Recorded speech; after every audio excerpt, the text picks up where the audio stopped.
Hello Angel, పగటి పూట ప్రియుడి కోసం ఎదురు చూస్తున్నావా, లేక నాలాంటి యంగ్ హీరో కోసం కలలు కంటున్నావా?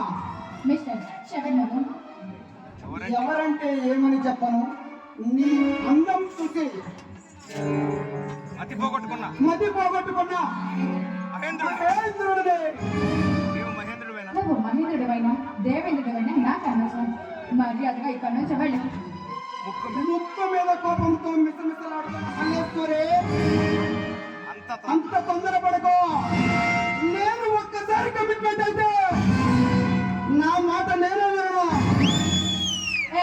వినకపోతే వెళ్ళి ఊరేసుకోవయ్యా. అంతేలే కానీ ఇలా ఒంటరిగా ఉన్న ఆడపిల్లను మాత్రం అల్లరి పెట్టాలని చూడకు. మోహన సుందరి, మై నేమ్ ఇస్ లక్ష్మి. మాటలు జాగ్రత్తగా మాట్లాడు.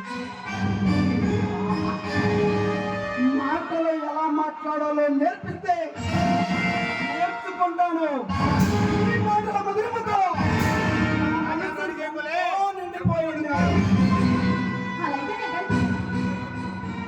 అప్పుడే అంత తొందరపడక. గుడికి వెళ్ళాలంటే కొబ్బరికాయ కొట్టాలి, కొత్త ఇంట్లో గృహప్రవేశం చేయాలంటే కొబ్బరికాయ కొట్టాలి. ఈ మహిళ నుంచి తప్పించుకోవాలంటే పెట్టాలి.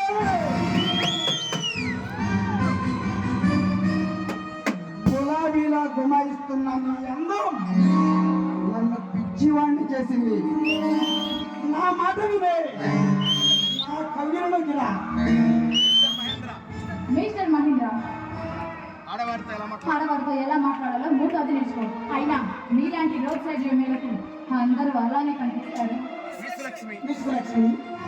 అది మీ తప్పు కాదు, నిన్ను సృష్టించిన ఆ బ్రహ్మదేవి ఈ సృష్టిలో అందరి అందాలని నలవాసి చేశాడు. నలవాసికలు వామన చేశాడు ఆ సృష్టికర్త బ్రహ్మ.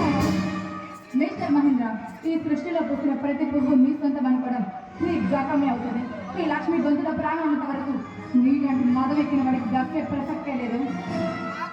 నాకు కనిపించిన పూల తోట, నాకు నచ్చిన పువ్వు నా సొంతం చేసుకోవడం నా హాబీ అమ్మా.